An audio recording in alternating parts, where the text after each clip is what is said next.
Do you have any guidance around taking notes from books and lectures? Yeah, no problem. Like, don't be taking notes during the lecture exactly, because then you're not listening to the lecture.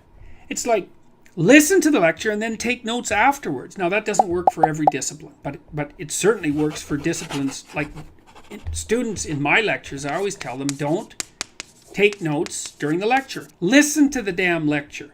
You can take notes afterwards, because what that does is force you to practice remembering. And then with regards to books, it's like, read, don't highlight, don't underline. Like that, I think that that's just rubbish. I think it's pseudo work. Read a couple of paragraphs or maybe an essay, something like that, depending on the density of the book.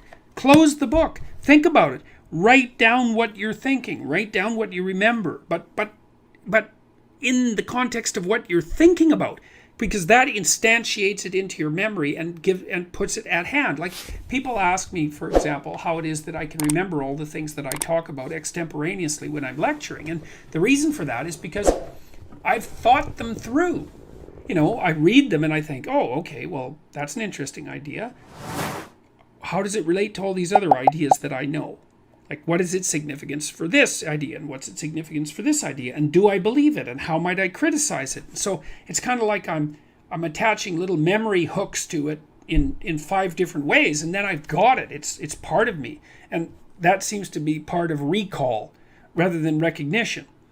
And recall is the spontaneous act of remembering something complex. And when you recall something, you're actually practicing remembering it. And that's what you need to do if you want that to be part of you. So I would say separate out the function of reading and note-taking. So read, think, write. But don't like read a sentence and then write down that sentence. That's not helpful. You could read the sentence, close the book, and then reformulate the sentence so that now it's your sentence, man. Then you'll remember it. Then you'll understand it. That works really well.